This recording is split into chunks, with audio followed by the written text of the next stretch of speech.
Go. Live from the Spill Studios located behind a liquor store out the I-35 interchange, it's time once again for a couple of cold ones with Corey and Carlisle. Man, I'm glad to see you, man, because I'm a little fucked up right now. I ain't going to even lie. Oh, are you? Oh, see, you haven't told me that part yet. I was coming in from Waco. I was a little depressed, and I pulled over to see a friend of mine, and I had a couple. So, and it's, I mean, come on, it's like 2:30 in the morning, man. It is it's late as shit. Yeah. This is even later than our normal recordings. Yeah. I mean, shit, I'm sorry. I was telling you that. Oh, no, you up late as like I am, right? We're late guys. I'm going to bed at like 7 this morning, so I'm working all night. No, I'm glad you're here, man. I know a lot of people think you and I argue over shit, but we've been getting along lately, right? I mean, real well. Shit. Yeah. We've been only getting together on just small occasions and not spending too much time around each other. We're doing great. People got me fucked up, man. People think no, man, come on. I don't, contrary to belief, no, I don't like conflict with people. You and I had a great Valentine's Day together. We watched some romantic comedy. You and I cuddled up. We watched 10 Things I Hate About You. Man, held hands. I was about to say, you got to get just cut to the screwing part, all right? Cracked open a bottle of Chateau Montelena and went to town, Cracked brother. open some ass. I mean, come on. No, people don't listen to this motherfucker. We did not do that, all right? Don't listen to this motherfucker. Well, that's the blackest thing you've said in a long time. I sound like Samuel Jackson. Don't listen to this motherfucker right here. No, it's man. I'm glad. They're really nice guys, but they do say motherfucker a lot. Oh, what was that? Soul Man. Soul Man. Yeah. No, that's the best line in that movie. Soul Man is one of those movies that it's not a good movie, but I liked. I got to remember that for a question. I watched it again last week. I got sent the DVD, and it's one of those things where it's not a good movie. And when you watch the DVD extras, you see why it's not a good movie. Because it's everything. When we looked at it, we said, wow, it looks like somebody said, hey, let's take Bernie Mac and put him in a movie with Samuel L. Jackson. Somebody come up with an idea. Oh, well, what if the Pips, what if like their lead singer died and they had to go on a trip? That would be great. That's exactly what happened. Bernie Mac and Samuel L. Jackson were best friends for like 15 years and said, why haven't we done a movie together? Let's do a movie. Were they really friends? Yeah, they were really honest to God. They apparently knew each other before they both hit big. Bernie was doing stand-up and Sam was going out on calls, and they were two, black actors in Hollywood. And apparently, like what Sam talked about on the extras was they were the type of friends that they would get together and not talk about the business. They were those friends that they'd talk about their family, they'd talk about their kids, they'd talk about everything but the business. See, man, I can believe that. A lot of people, they don't realize. I remember Samuel Jackson back when he was doing shit before movies. Samuel Jackson, now I might be wrong because I'm talking out of a fucked up stupid right now, but I think that he was in... He was in the electric company. He was that was Morgan Freeman. I was about to say that you got your. I was testing how fucked up you were. All Negroes look alike. No, Samuel Jackson. I think that he was in a Public Enemy video. 911 is a joke. He was. Okay, so that was him. Yeah, he did. He was doing a bunch of acting around that time. In fact, I think that was the same year he did Death by Temptation. Yeah, with Kadeem Hardison. Kadeem Hardison. Yeah, the old trauma black vampire movie. You know who directed that, right? James Bond III. Oh, that's right. Yeah. Imagine a black man named James Bond the third.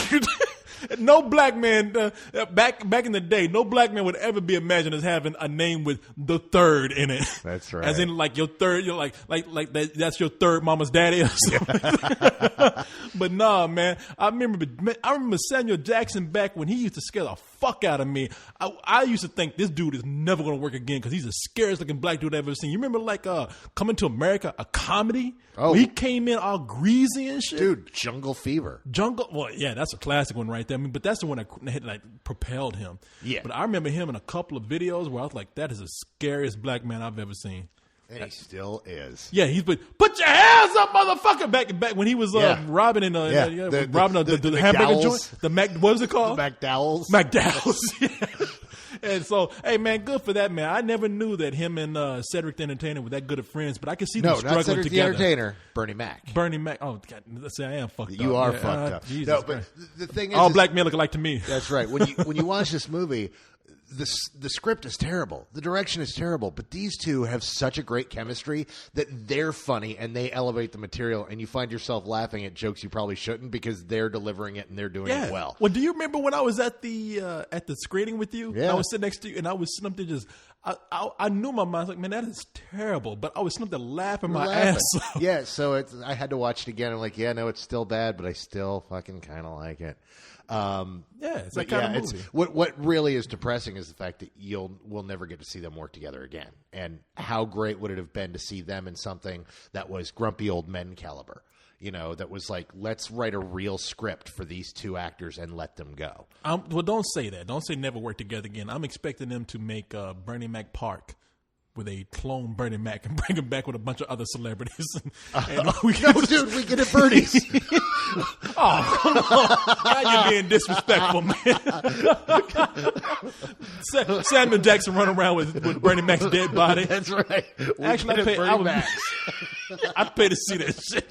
You would, too. I'm sitting up and criticizing you, but I know I'll be the first one in line. I got to see that shit. Anyway, man, go on with the top 5 with your little. All right. Which brings us to the top 5, brought to you by Spill. All right, man. Hey, man, I'm surprised. A lot of people love this podcast, man. I'm very surprised. Because we don't do nothing. We do nothing. It's like, when you talk to Cyrus, he's like, "Oh, I spent hours editing up our what did you guys do? We fucking threw it up. It was fun. We bullshitted for fucking not even an hour, 45 minutes. We just threw that shit on. You working too hard, my man. Anyway. See, now you're cracking up. Man, I'm trying to talk shit about nobody. Like, you edited your shit for what? Lee cut down from 4 hours, man. You fucking working too hard on that shit. Anyway, so let's I ain't gonna say it because that motherfucker got mad at me this weekend about Lee. All right, let's go to number 5. Number 5. Your girl Coraline, man. At number 5. Right it's on. Funny because I tell you something. I looked this morning, and maybe this is like box office mojo fucking up, man. And I'm sure it is. But the first list that I saw had Coraline at number 3, but I didn't think that was right. Coraline came in at number 5 this week, has pulled in so far $35.6 million, man. And awesome.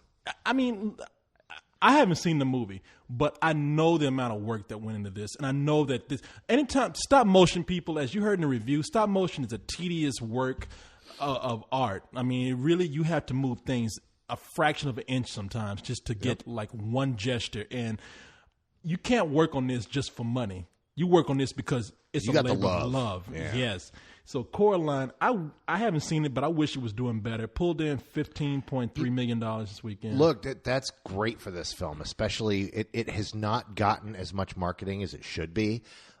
It's not really because I saw a lot of marketing. Oh, see, I haven't seen hardly any marketing. I've seen billboards. I've seen maybe not watching Cartoon Network, but like at night. No, I don't have cable. So. Okay, well, like during Adult Swim, they ran those commercials heavy in rotation. Well, it's you know what? It's still in the top 5. There are big movies that came out just this week that didn't even make the top 5. So you know, it's doing well.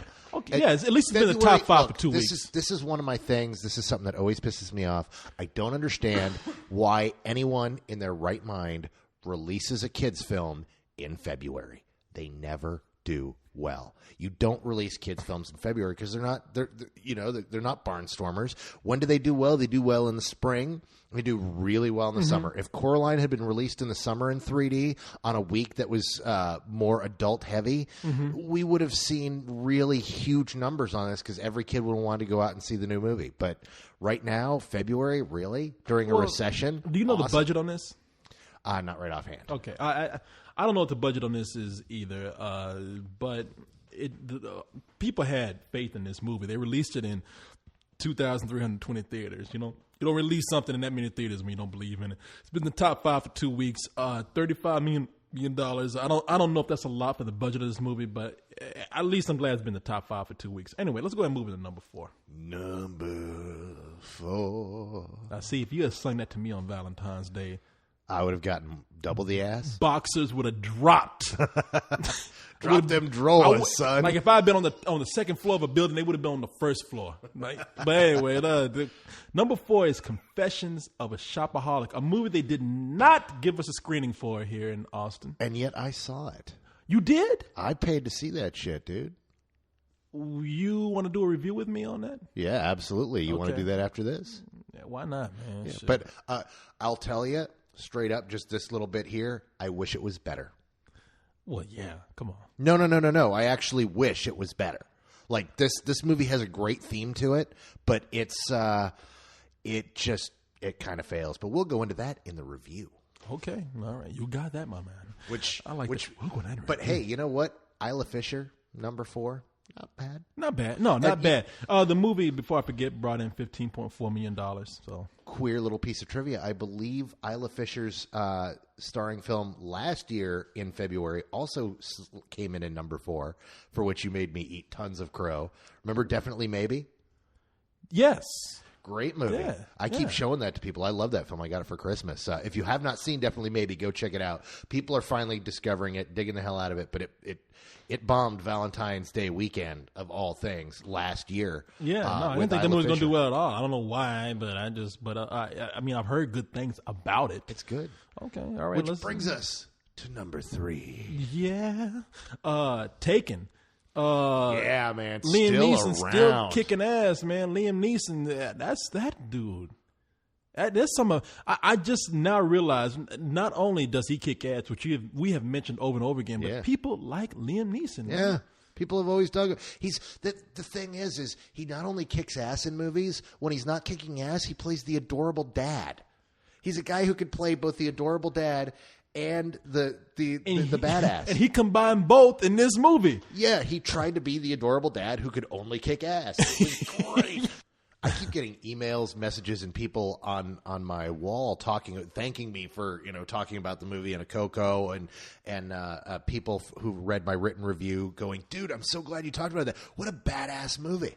Yeah, it really is that crowd pleaser that's come out this season. Yeah, I mean, it's very straightforward. Now, you and I think you liked it a degree better. For all those people who say I don't like things that are straightforward, that was a movie I enjoyed. Yeah. Now, arguably, I am the only guy that saw it in a theater. Yes, you are, but that's not our fault, though. We would have been more than happy to see this in a theater. But they didn't screen it because it was Fox. I mean, what are we supposed to do? We got reviews to do. We can't sit up here and wait on people. If the only choice they leave is to watch it in ways that are not ideal. I saw it. All I'm saying, I saw it on the big screen, and it's definitely a big screen. Well, you know something? I'm gonna come out and admit this. Because we watched this online. Now, we jumped on Leon about that. And the reason why we watched it online is because we thought, first of all, it was going to be a big movie.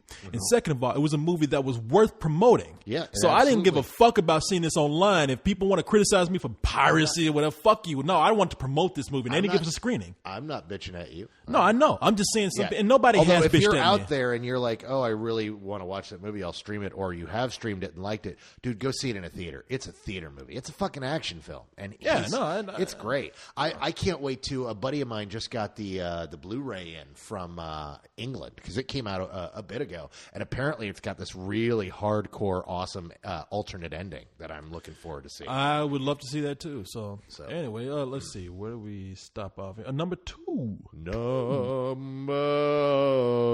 2. A movie I'm going to go see tomorrow because it just will not go away. He's just not that into you. He's just not that into They did not get people.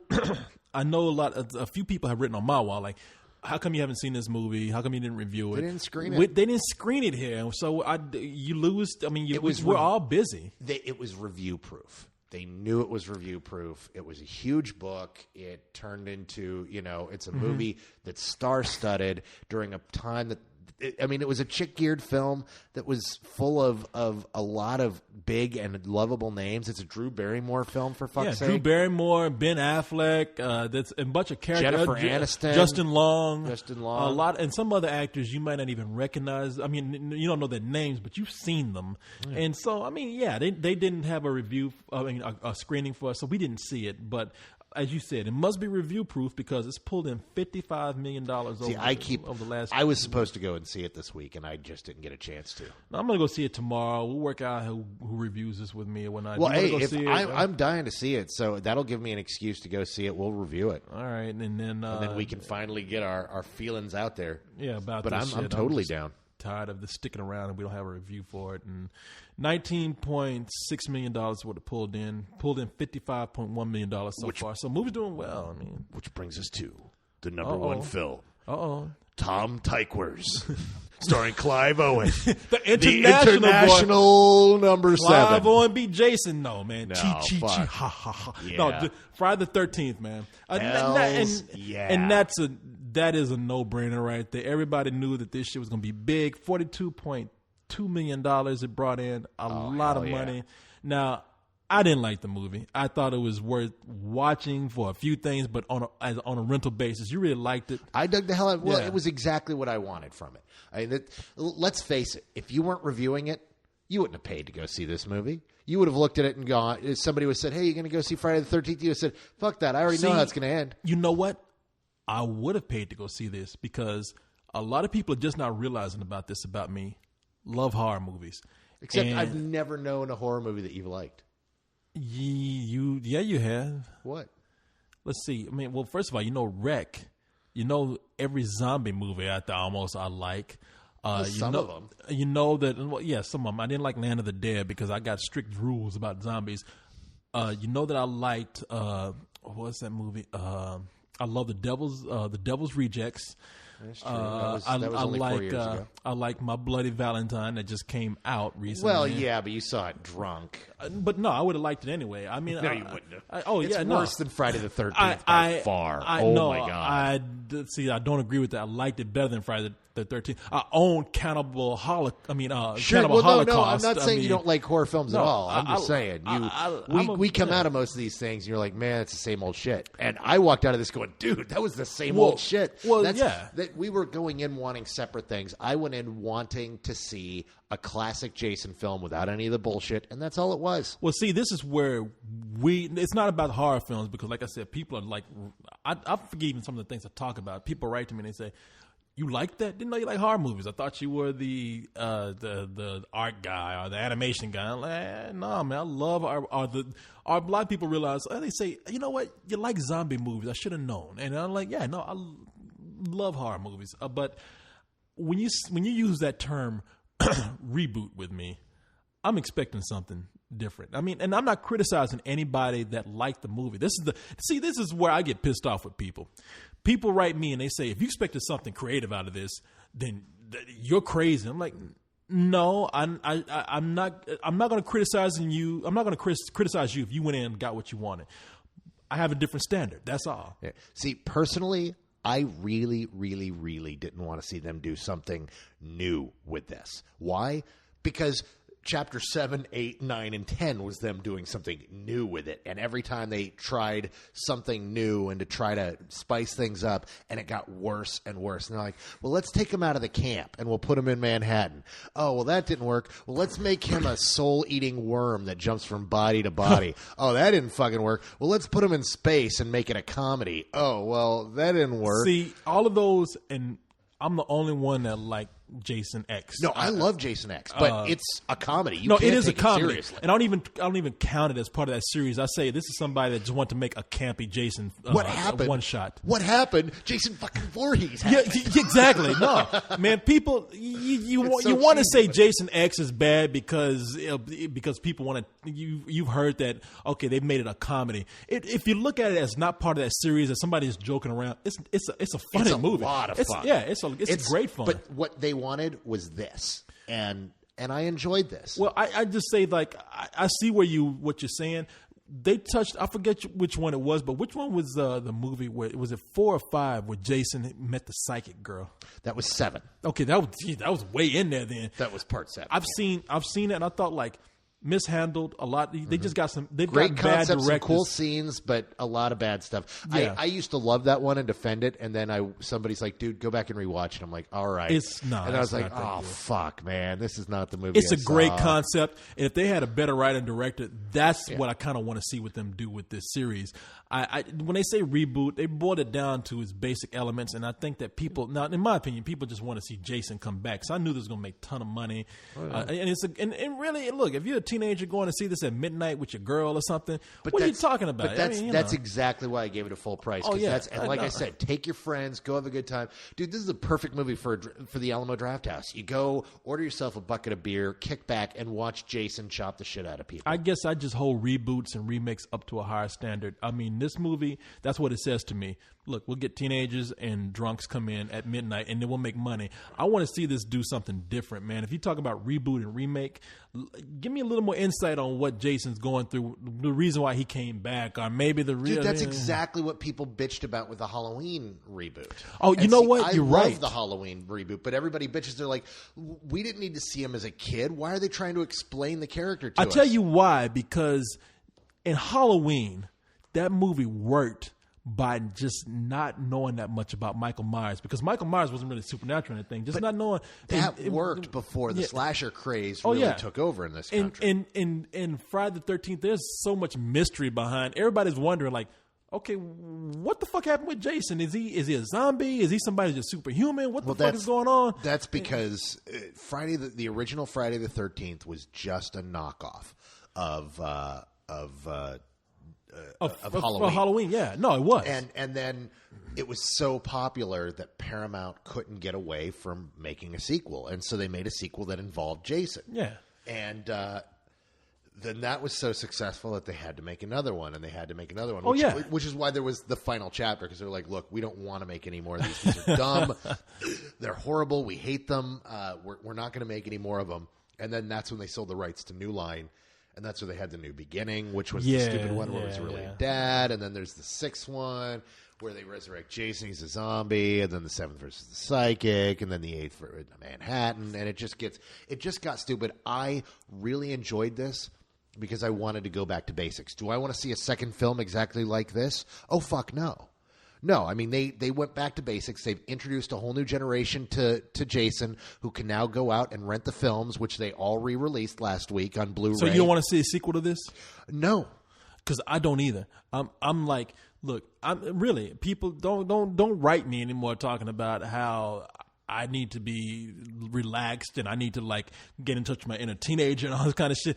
I understand why people like this movie and I understand why people saw it. I'm not even arguing with people. Yeah, I don't. If you like what you like, but I just don't want to be criticized for expecting more out of something. And if you don't want that, I have a different standard. I have a higher standard. And even if they did make this and they didn't meet my standards, I don't want to hear that you couldn't do something more creative with it, because I think you can always do something more creative with something. I just believe that they made this because they knew they could make money. I don't believe that they made this really, out of any love for Jason at all. As I wrote last week, I've really found that I really love these remakes and these reboots. I'm really digging the hell out of them. Not that I'm all excited, like, oh my God, I can't wait for the Nightmare on Elm Street new one. Oh my God, I can't wait. But I go into these and the thing is they're like cover songs. You know, it's taking something you already really like and doing it again, doing it in a different way, doing it with the new sound, the new feel. And maybe it'll be better, maybe it won't. But the point is, you're going in and seeing a familiar story told in a new way. Yeah. And that's what this was. I dug the fact that they took the very best parts of the first three films and condensed them into one solid film. That was entertaining to me. Yeah, and see, you got what you wanted, and I'm not even arguing with you on that. Yeah. I love these. See, that's another misconception. I remember seeing these movies with my sister, with a bunch of teenagers when I was just like a wee kid. You know, I'm talking about like 5 and 6 years old, something like that. And I'm just like, hey, man, I grew up with these movies. I liked them. I remember seeing the original and actual 3. I mean, when he got the hockey mask. Yeah, number 3. Number 3. Yep. I saw that, and I have a fondness for these movies. So maybe to me, they don't go back to what I grew up with, and maybe maybe I hold these movies in too much regard. I don't know, but I just didn't. I thought they could have done better with this. But look, people got what they wanted. What am I going to say? And I do like remakes. If I have nothing against remakes, I always say I give them a chance. Come on, one of my favorite ones is Dawn of the Dead, the remake. Yeah, my big thing about them is they really are a great chance to shine a light on the classic stuff. I mean, when they, this gave New Line the excuse to re-release all of the Jason films again and put them all on Blu-ray for the Blu-ray watchers, and they're introducing a whole new generation to a classic villain that they've heard about and that they've seen about, but maybe they haven't actually watched the films. See, that's my problem right there. I know that they were releasing these on DVD, and I'm thinking like they greenlit this knowing that this could help sell these DVDs. Oh, absolutely. Yeah, and look, that's why I mean, can you really blame them for taking classic films and encouraging people to rewatch them? No, I just hate that people are fooled into a marketing ploy. That's all. I don't think it's so much a marketing ploy as it's kind of a form of double dipping. It's kind of like, hey, we can get you excited to see the new movie and get you to buy the old one, which is exactly what happened. I mean, I ended up with I saw My Bloody Valentine 3D, which I hated, but then I got the original, the new director's cut, where they've recut in all the stuff that they originally cut out of the 1981 classic, and I fucking love that. And I have that now. And I guess the reason why I like My Bloody Valentine more is because. And keep in mind, I've never seen the original, so I probably. Well, I hadn't seen the original since I was a kid and barely remembered it until I watched the DVD. And I watched the DVD after I saw the film. Okay, see, I never seen the original at all. I've seen bits and pieces. I've never seen it in its entirety. But I watched that movie. I watched the new one, and I'm like, you know something? For what it's worth, they went that extra mile by putting it in 3D, making it really bad enough to where I feel like they kind of knew that this was bad. Even if they didn't, it was bad enough to where I had fun. That was Harry's whole argument. Was they knew this was bad. It's like, dude, this is the director of Dracula 2000. He thinks he's making a good movie. And see, even then, I'm looking at these past movies. I'm thinking this guy is just a guy who's out. And see, this is maybe where I have a counter argument. But this guy's like, look, I know this shit is bad. I'm making it as schlocky as I can. And I'm looking also at the fact that, okay, so that twist at the end was ridiculous, but at least they tried to keep you guessing. Well, Friday the 13th, they didn't do anything to do that. They shot 3 different endings. So that it wouldn't get out who the killer was. And it was they didn't care what the ending was. They just had to put an ending in there, and they paced on the ending. And I don't mind that. At least it kept me guessing. Oh, my God. At least it kept me, I didn't know.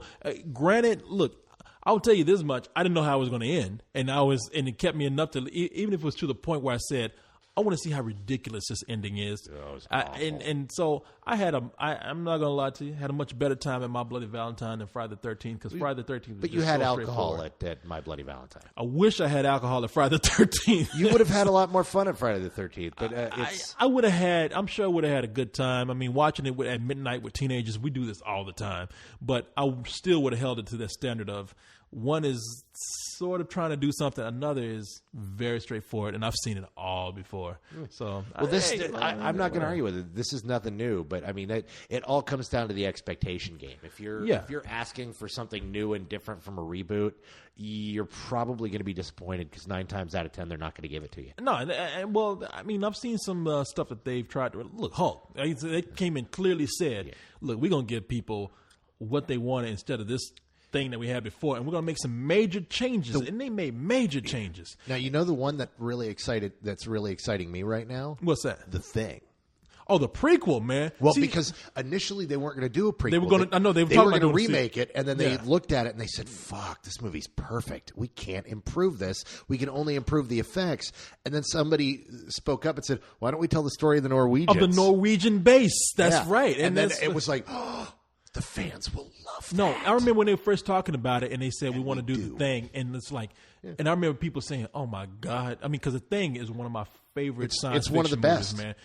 And that movie still holds up fucking today. Oh God! In fact, John Carpenter's The Thing is what we're talking about. At Fantastic Fest this year, every year we have a thing called Fantastic Feud, and where they put the Americans and on one team and the foreigners on another team, and it's all a bunch of film critics and film directors on both sides. And I'm sitting there in between, tons of just Devin Farici and Chris Gore and just a bunch of hardcore movie nerds like myself. And I get up, it's my turn to do the whole, slap off round, where you've got to buzz in first. Mm-hmm. And the question is, cause the guy who ran it, Scott Weinberg, who does Cinematical, he called up 50 horror directors and, asked them a bunch of questions. And so out of 50 horror directors, we asked them, and then we had the questions. And this question was, what's the best science fiction horror movie of all time? And of course I buzzed in. I'm like, dude, The Thing. And it's like, ooh, that's number 2. And I'm like, fuck. And of course the other guy's like, dude, it's Alien. And I'm like, shit. Oh, but, of course, yeah. But then I walk back and my head's held low, and everyone on my team is like, dude, good answer. No, I would have said that too. Fucking Thing's better than Alien. But you know what? No, I would say that The Thing is comparable to It's comparable to Alien. Because really both awesome. Those movies hold up. They're both made of wood. People, I'm telling you, kids, shut the fuck up. Go out and rent The Thing. John Carpenter's The Thing. And I would even say rent 1950, what, the original? I think it's 51, the Howard Hawks, The Thing from Another Planet. The one that had the dude that played Matt Dillon in Gunsmoke as a monster. Now, I would say rent that because I loved that growing up as a kid, but it probably won't hold up for a lot of the younger audiences. It's good for a comparison and contrast, though, of when you argue against remakes.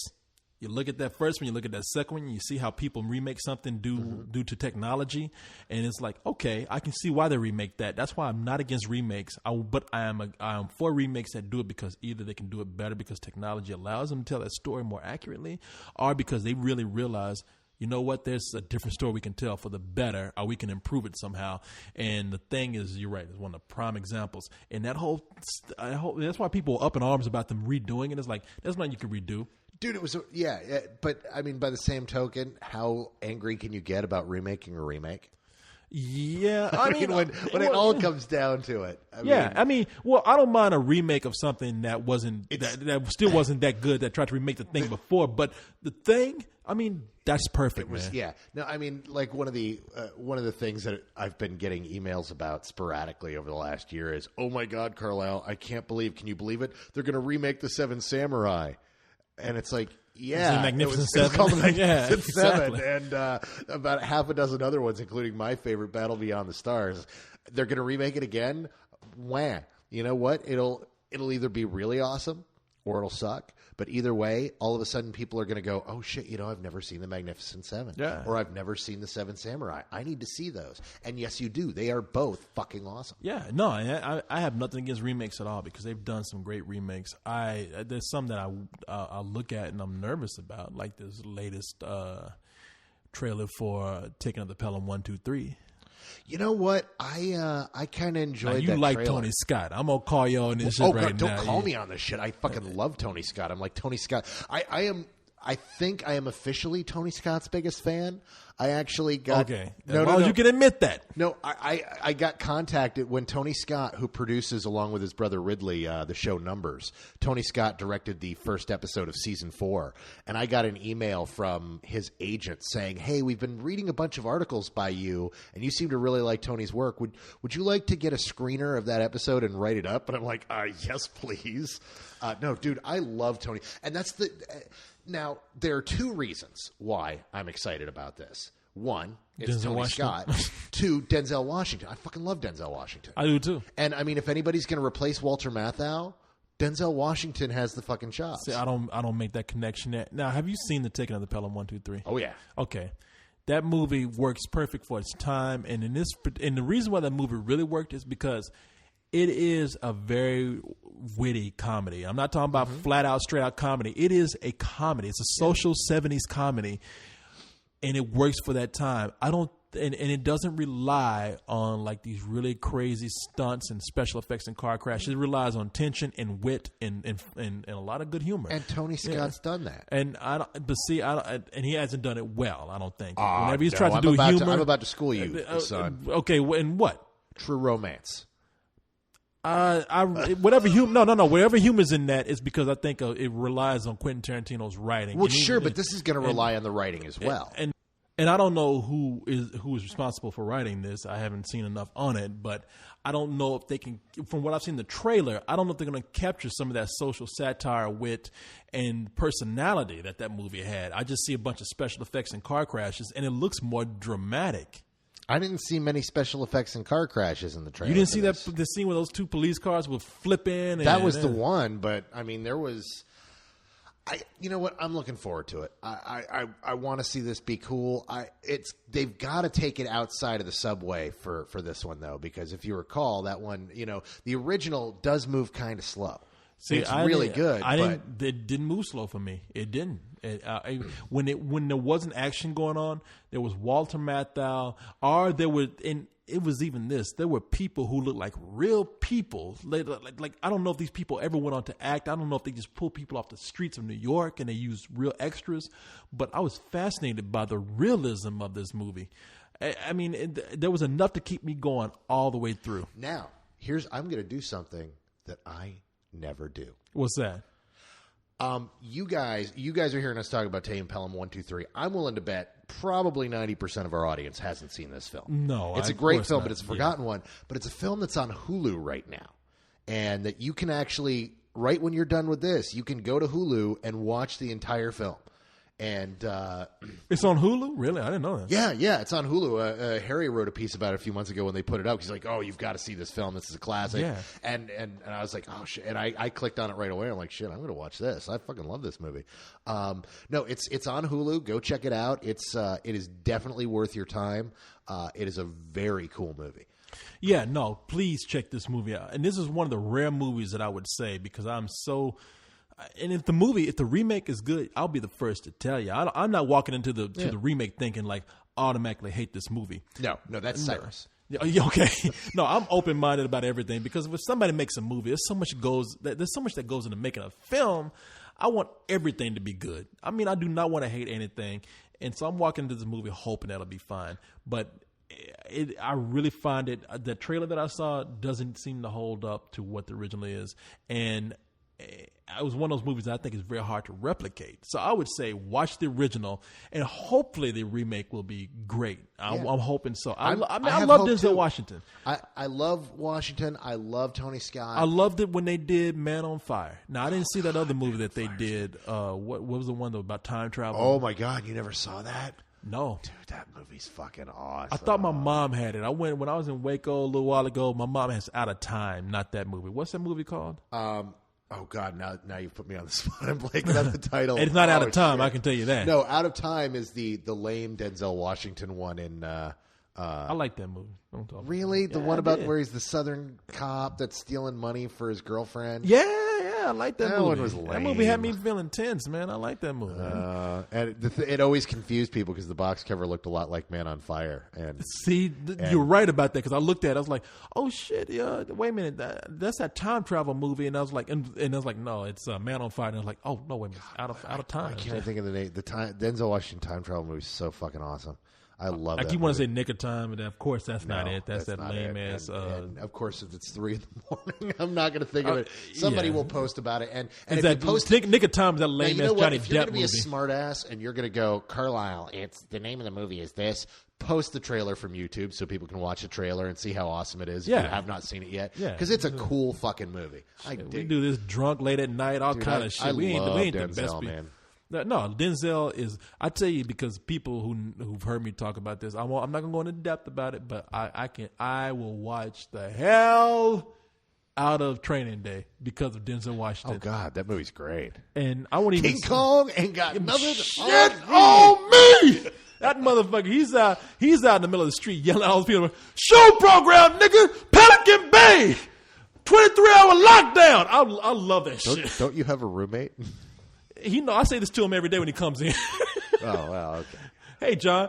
King Kong ain't got... Hey, Corey, how you doing? All right, I get it now. I get it. You've been watching Training Day again. Yeah, you've been watching Training Day again. Okay, thank you. You're really happy to be black. We get that. Happy, proud of it. Chocolate Thunder, the Black Wonder. Chocolate Thunder. That's a porn star. Some of these kids got on the site and they got into calling me the Black Wonder. I don't know why they do that, but I think it's because I took it and it made it dramatic. I think that probably will piss off Leon because he's the other Black Wonder. What? He's black too. Oh, Leon. I thought you said, what am I thinking? I thought you said Cyrus. I was like, what? Man, somebody, I did that interview with that guy, Brad William Hennicky, and I mentioned how he was a chronic masturbator in the movie Choke. And somebody wrote in the comment section for no reason, isn't Leon a chronic masturbator? I was like, where would people get that from? That would be from the review in which you animated us talking to him over a webcam, and he was jerking off at the time. I did what? Huh? You don't remember? Oh, everyone. Yeah, you know what? Now they're going to go and post the. Don't you remember the one where we call Leon and he's got the bottle of Jergens in front of the thing and he kind of goes and slides it over to the side? No, I don't remember that. Oh wow! What review was that for? Oh God, now I'm going to blank on what it is. It wasn't for Choke. No, it wasn't for Choke. Wow, man, you guys, these kids don't have a good memory, man. Because where he had no top on. He was wearing no shirt, and he moved a bottle of lotion. Yeah, I remember that. Maybe he is a chronic masturbator. Okay, yeah. I do remember that. No, people they pay attention to this stuff. Wow, man. I gotta forget what I'd say, but what I put out there because you motherfuckers out there just you take notes like a college course or something. So now that that's out the way, hey, look, man, I don't want to bring up celebrity shit. I'd say that for the co-host because I know you don't like getting into it, but I got to mention this. Did you see that fool Joaquin Phoenix on Yes, Letterman the other night? Yes, I did. That was the big question is was that real or not? That's what I'm wondering. Let me set the scenario up for people. Joaquin Phoenix, if you missed it, look it up on David Letterman. Dude came on with crazy hair, a big beard, and he looked like he was either drunk or on heroin. And he looked high as shit. And he gave one word, smart ass answers to David Letterman, which that's why I love David Letterman. Everybody wants to criticize David Letterman by saying he's so rude to his guests. No, he does that when people give him shit. And he was patient with that guy. And he finally just said, you know what? I can't save this. I'm going to have to be a smart ass to him. And it was, and his final remark was so great. What? Joaquin, I'm sorry you couldn't be here tonight. Sorry you couldn't be here tonight. And that was hilarious. I mean, even I was thinking like. But at the end, right at the end. They shook hands and all that kind of stuff. Not only did they shake hands, but Joaquin leans in and goes, good job. What you talking about when they pulled away, like when they faded out? Is that what he said? Because I heard him talking. It sounded like he said, good job. That's what people have pretty much pulled away from that. So see, I'm wondering if this is something. Do you think he's promoting a movie? No. He's not making movies. He quit. He quit. He said he quit. I'm wondering if he's doing something that he says I quit, and now he's doing a publicity stunt for a character. Because I'll tell you something. He's doing a publicity stunt for his band. Okay, all right. Now, is this band? It ain't a hip hop band because I can tell you what, he can't rap. If he's getting out there, because I saw that video of him in Vegas, and he comes out there, and he's like, you can't understand it. I was like, hey, man, unless it's a new category of mumble rap, I don't know what the fuck you're doing. I have no idea what it is. All I know is that but the thing is he quit his career, he joined a band, and nobody cared. So this is either him doing publicity for the band and just being a complete fucktard, or this is him doing publicity for the band and pulling some genius stunt to get everyone talking about it and then trying to find out what the hell the band is about. Okay, well, that band better be better than this rap career because I have a friend who was in Vegas. I don't know if they're telling the truth or not, but they told me before this whole thing even came up, they said, I was there in Vegas, and somebody was up on stage rapping. And I said, who the fuck is this? Because this person had this big beard and crazy hair. And I said, who is this? And somebody says, Joaquin Phoenix. And they're like, get that fuck out of here. And I'm like, whoa, wait a minute. That is Joaquin Phoenix. And then all this shit comes out on the news about him having a hip-hop career. And I saw that video finally. I went and looked it up. And it's like, you can't understand what the fuck he's talking about. So either this is a publicity stunt for a rock band or acoustic band or something, or he's stoned out his fucking head because nobody wants to listen to him rap doing that kind of shit. And that shit on David Letterman, I will be the first to tell you, I'm not buying it. It looked a little bit too forced. It's funny as hell, but I'm not buying it. Yeah, I don't know. I can't make a call. I watched it. It was awkward. It was like, oh, fuck. I laughed. I really love when people do that. And if I was David Letterman, I'd be like, "This is television gold." Now you know what? This is this is one of those things where I don't like talking about celebrity stuff as a general rule. Yeah. I don't mind talking about this stuff. The stuff where celebrities come out and go, "Look at me, look at me, look at me," and then something goes horribly wrong. That's fine. No, that is comedy, man. If I was David Letterman, I'd be like, "Thank God you came out here fucked up." My problem with the whole Christian Bale thing was, pardon me. Oh, dang! Can you smell that shit? He over there burping and shit. I'm the one that's been drinking. No, what the? Farting in your mouth. Okay, you all right? You want some water or something? You all right? Yeah, I could use a beer. Christian, you want a beer? You want? Nah, you don't have good beer in there. I know that. I might have one. No, go ahead and keep talking. I'll go look. So Christian Bale. My problem with that was something that happened on set. That was something that was turned into news when it really wasn't news. It was something that, but you know what I really dug? I loved his apology. Did you get a chance to hear his apology? No. It was Bohemian? Sure, I'll take the Bohemian. His apology was really top notch. He came out and he did exactly what he was supposed to do. He called himself a punk. He did? He called himself that? Oh yeah, he said, "Dude, what I did was immature. I was being a punk. I haven't been able to. I've got mine. Yeah, go ahead and sit down in front of the mic. It's all. He was trying to get me a bottle opener. I'm trying to cover it for you, man. He was trying to get me a bottle opener. I ain't got nothing hot. I'm all messed up. You are really out of it right now. But no, he had a great apology. He came out and ended the news right then and there. Although I got to say, I've been pimping Mexicano. He made the single best parody that I saw out of that whole thing. Mexicano's a badass. He is. Mexicano is a serious badass. If you have not seen his parody of the Christian Bale thing, it was the one that made me laugh. Did you see that one? I haven't seen it. I'm talking about Mexicano's a badass. I haven't seen it. Oh, my God. I didn't know he did it, but I will go back and post it now. Oh, because I didn't see so it. Good. Mexicano, I'm sorry. Mexicano, you got to send me this shit, man. I'll post it if you let me know. He sent it to me. I found it funny. But maybe you did. Funny. I get a whole lot of email, and people come and tell me like, "Why didn't you get this email? I sent you that." And I was like, because I didn't see it. Sorry. You know why? Because 1.6 billion jackasses bulk mail fucking everybody. I've actually. Oh, just a little note, please don't bulk mail me. Everyone who bulk mails me gets blocked. Really? I just block them straight. Okay, I've ended up blocking a dozen people over the last week because everybody's, whenever I see to you and Corey and Cyrus and 106 other people, I was like, fuck this. This is spam. And this network was not built for spam. I'm not reading your spam. I don't want any more spam. I have a hard enough time being able to answer all the questions I get as is. So, okay, well, I don't block anybody, but I guess that makes me miss your emails. Because I'm a jackass. Let's see here.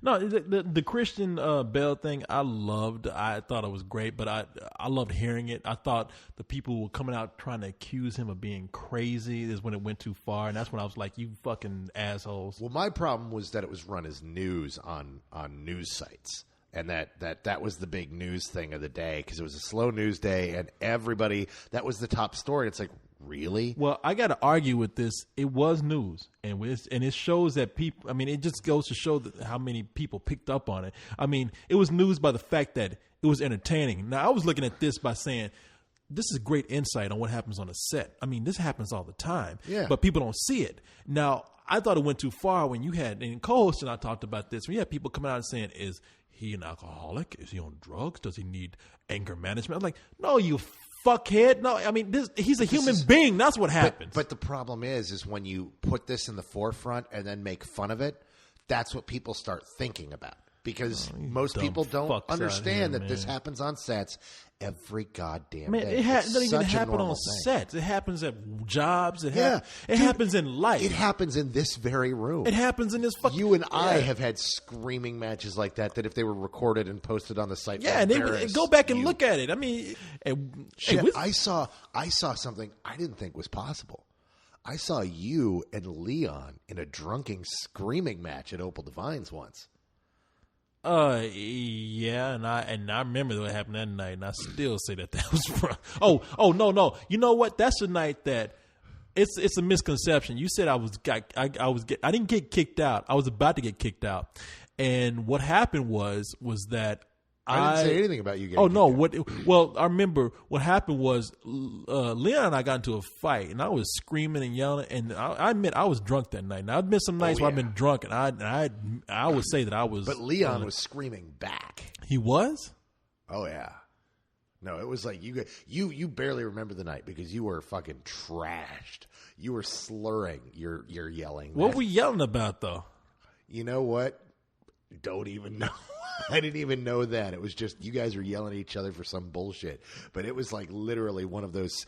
And I'm sure if somebody recorded it, people would have made mashups of it and thought it was funny. But yeah, that's what I'm saying. It happened, and that's why I was so upset that it like became the top news everywhere. Because it's like, dude, seriously, find some real news. Write. If you've got nothing on your website that's interesting, if you're relying on Variety to drive your website and to respond, fucking write something insightful. Sit down and write an editorial on something that's pissing you off. Well, that's what I'm saying. Don't run with, Christian Bale yelled at a DP once. That should be. See, that's what I'm saying. I'm not going to deny that was something that everybody should have latched on to, because if you didn't, then you would have been out with everybody else. I mean, everybody was talking about this. But write an intelligent piece about it and say, this is bullshit because of this. Look at what everybody else is doing and say, all these people who come on these gossip shows talking about it's Christian Bale nuts. Talk about how these people don't fucking have a life and they're writing about shit that ain't that fucking important. I mean, remark that Christian Bale is normal and you're the motherfuckers that are crazy that are writing about this shit. I mean, I have, regardless of what I've said about Christian Bale and this whole thing, I hate these fucking gossip shows. TMZ, they're full of fucking evil people, man. Those motherfuckers are evil. I don't care what you say. Joaquin Phoenix, totally fair game. Motherfucker he either went on to pull a prank or he went on high. Well, he put himself out there, man. Motherfucker's crazy. Shit, if I came out there with a fucking afro on my chin talking crazy talk, I'd expect people to talk shit about me too.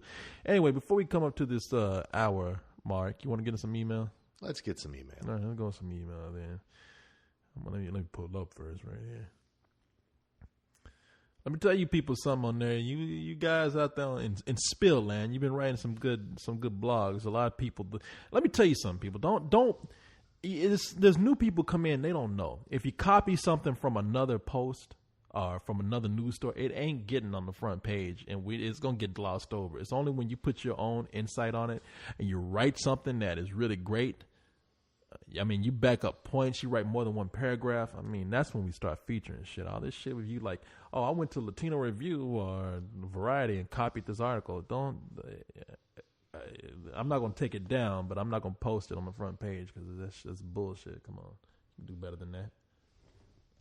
That's my rant for the night. That's your rant for the night. Thank you, ladies and gentlemen. Good evening. Yeah. Fuck y'all. Fuck y'all who just copy and paste. If I had a chair, I'd throw it at you right now. That's right. And there's some people who copy and paste. I probably haven't told this to, and you're good people. I know what you're doing, so I don't mean to make you look bad, but all right, let's see what we got here. What do we got here? This is from... got? This guy's written in before. He's written in Let's Do This. So I'm going to read this for a couple of cold ones. What's his name? This is John, a.k.a. Burn Notice. What movie ending turned a good movie into a bad movie? And I've never heard that before. I think that's a good question, because I know there's some movies where you got to the end and you said, "Oh, holy shit, no, that's ridiculous." I mean, just this month I can think of a number. I mean, this happens all the time. Man, there was a movie that I got into an argument with some people about, and I said, when I finally figured out what happened at the end, that's when it got crazy to me. God damn it! The one that always comes to mind is Hot Tension, otherwise known as High Tension. High Tension, the French film, yeah, where it's this really awesome slasher film, and then the last 5 minutes, it's the big twist, and you're like, oh fuck no. I tell you one for me. All right, one for you. And I gave this movie, and now that I think about it, and seriously, it's one of those films, people have asked this before, what movie have you thought about over time that probably wasn't as good? Eagle Eye. when I found out what happened at the end of that movie, I was like, "Oh, give me a fucking break." I was giving you like the benefit of the doubt because I was kind of thinking that movie was going where it was going, but I was like, "Nah, that's too crazy." And then when they got there, I was like, "Oh, holy shit, you did it!" And I won't tell what the ending is, but Eagle Eye, I thought they had a totally ridiculous ending that kind of ruined the movie for me. I liked the ending a lot. I liked that. What they were going for. I like what the film was about. Although that's a film that doesn't hold up to a second viewing as well, because once you find out what it is, there's some things that happen. The big one is like the power line snapping. And you're like, how the fuck did that happen? Magic. That's how it happened. Yeah, see, and I'm the one that would tell you. I didn't even notice that at the time because the movie was moving at such a good pace, and that's why I was with the movie. What the fuck is going on? How did they do it? What did they? And then it's like, wait, really?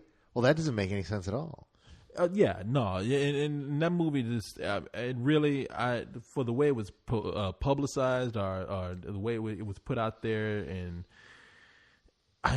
watching the ending of it, I was just like, man, that really doesn't gel with what they were the way they were pitching this film. Push was another film like that.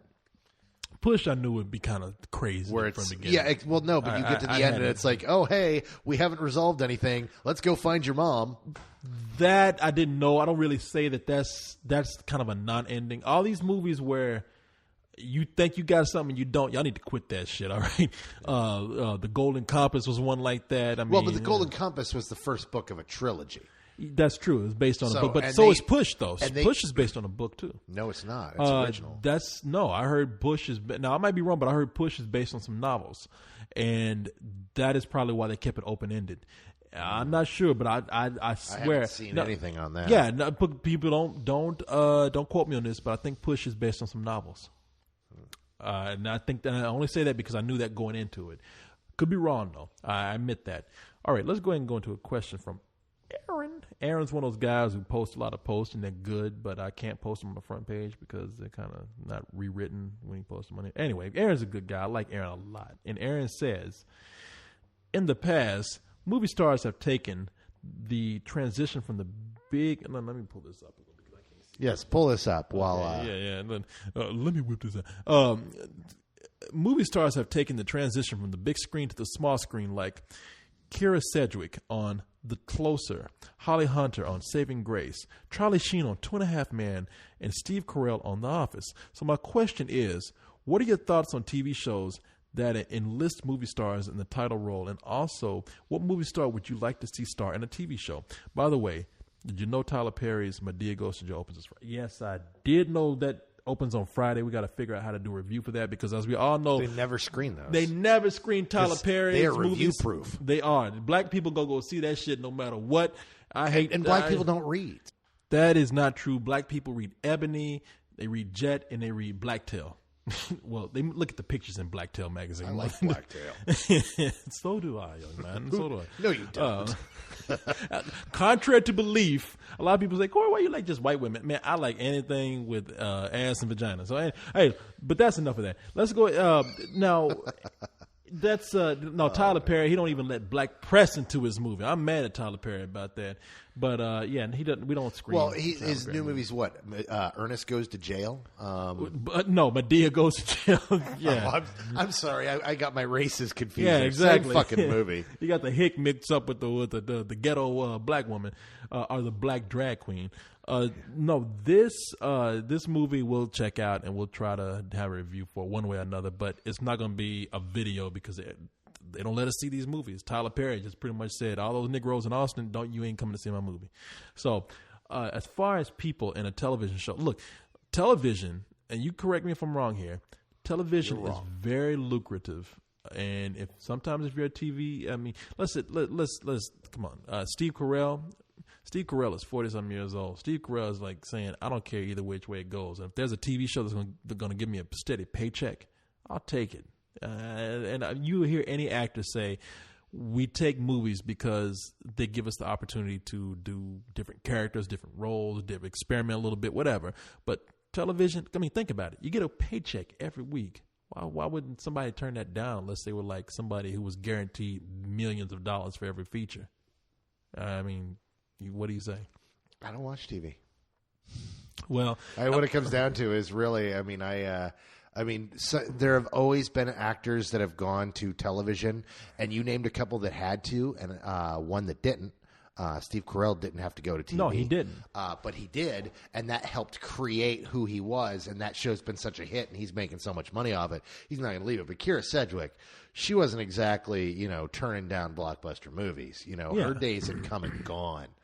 And a lot of women, look, you're right. If I was a woman or an older person, I would take television, because you would hear anybody say, just like I said, there's the interview that I did with this guy, Brad William Hennick. He's a character actor, and he's like, you know what? I'll take television roles. I'll do both, movies and television, because in television, you get a steady paycheck. Yeah. Yeah, and there's nothing wrong with getting a steady paycheck on a certain actor's level. I mean, think about somebody like, he's in Law and Order. He was doing movies, and he still is.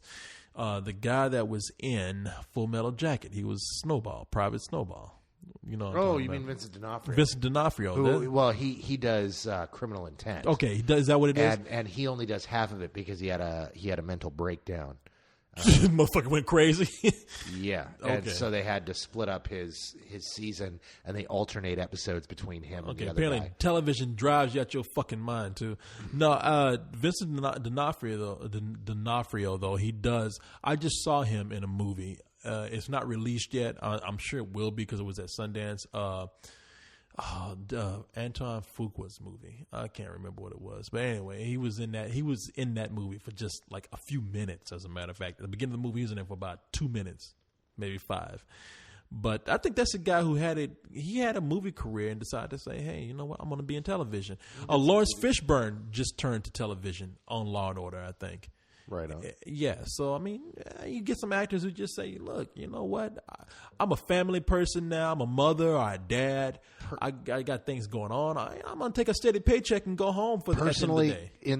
In this vein, to answer this question, I would really like to see American television tackle the British approach to film, which is do a limited series. Which is it's like, look, we're going to do 2 seasons. Each season is going to be 13 episodes, but because you lock into something like that rather than having to sign like 5-year contracts like some of these people are locked into, it allows somebody to step in for a season or 2 who would normally have a movie career, but they go, you know what, I'm going to do this for 6 months, and then I'm going to take 6 months off. That'll be that paycheck, and then I can go off and do whatever movies I want. And that would allow for great miniseries. It would also allow for some really great, sharp writing. Yeah, I agree with you, man. There's some series that just go on too long. I think some series should continue. If you can go as long as you can, fine. And some, you're right, should adopt that model. Well, Law and Order is the perfect example of one that, it's in its 20th season now, and it's because it's all the same. It's a procedural. Procedurals are designed and written so that you can actually, at any time, pick it up at any point in the broadcast and immediately catch up and then watch it through. It's the perfect thing for, dude, it's 7:15. What am I going to do? Flip. Oh, hey, Law and Order's on. I'll watch Law and Order. And then 8 o'clock, all right, I got to go now, but I've just watched, a procedural. Great, way to go. I agree with you totally. Really. But that's that. I got one more question here. We're about to end up on the hour mark, so I might cut you short, but this comes from Splotch, and he says, the other day I was listening to a couple of Coens, and thought Carlisle should do voices for cartoon characters, and then he said I had to face palm myself quickly after that. But he says, my question is whether you have heard any particular role, noteworthy or even Oscar-worthy voice work in animation. Now, I will say this. When Aladdin came out, there was talk of giving Robin Williams, who did the voice of the genie in Aladdin, they said he did such a great job at that we should nominate him for an Oscar. Didn't happen, but at the time, I thought he did pour his heart out for this role. And by the same token, unlike many voice things, that was one of those cases where they actually just turned him loose, and they said, look, these are the lines we need you to say, make them funny. And all those jokes in the movie were him. And he ad-libbed a lot, yeah. He ad-libbed so much of that film, and then they went and animated around him. And that film works because of Robin Williams. Yes. He is so fucking funny in that movie. And that movie holds up today. Yeah. That's great. I think Lawrence Fishburne is the Silver Surfer. Was the which technically is an animated character. It's the only thing worthwhile in that fucking movie. Is I think he was perfect. I was amazed that they got him for that movie because while I didn't hate it as much as you did, I was like, wow, this. Whenever he comes on the screen, it's a totally different film. The rest of this shit. It's amazing that the only person who isn't cartoonish in this movie is the cartoonish character, the animated character. But yeah, the reason why I thought Robin Williams should have got Oscar nomination is because a lot of animators, they look at actors to get their gestures down and to pick up their body work and body gestures and it's pretty much just copying their acting style. And Robin Williams, I know that they looked at him when he was doing all this stuff. And that, I mean, granted, a lot of the animators, it's not to like really say that they didn't do anything because they put a lot in, they enhanced his performance, but he was inspiring to them. And I know that he inspired them to do a lot of stuff. And I thought, yeah, he should have been probably thrown into the best Oscar nomination. But it's animation. People get weird when you nominate animation for something. They say this isn't real. This isn't. This is a cartoon. You know what pisses me off? You do this? They get weird about what kind of animation you can nominate. That really? Whole shit was. Beowulf didn't get nominated last year because it's mocap and not real animation. Yeah, you're right about that. That's horseshit. And that's something that's debated between animators. And really, the best animated film of the year, I love Wall-E, but fucking Waltz with Bashir. Waltz with Bashir is the best animated film of the year. That is one of those movies where they said, hey, we're not just going to say this is this is an Oscar nomination for best animated film. They said best foreign film, didn't they? Yeah, but they weren't going to nominate it as animated. No, and they shouldn't. I mean, because I don't want to see it get. Should. Well, I don't want to see it get narrowed down to an animated film. That movie had more substance than just being an animated film. No, but it could have been up for best foreign. It could have been up for best animated. It could have been up for best documentary. It could have been up for so many different things, and it's not. It's just up for best foreign. Well, I don't mind best foreign because right now, as far as I'm concerned, and this isn't to slight anyone who won or was nominated for best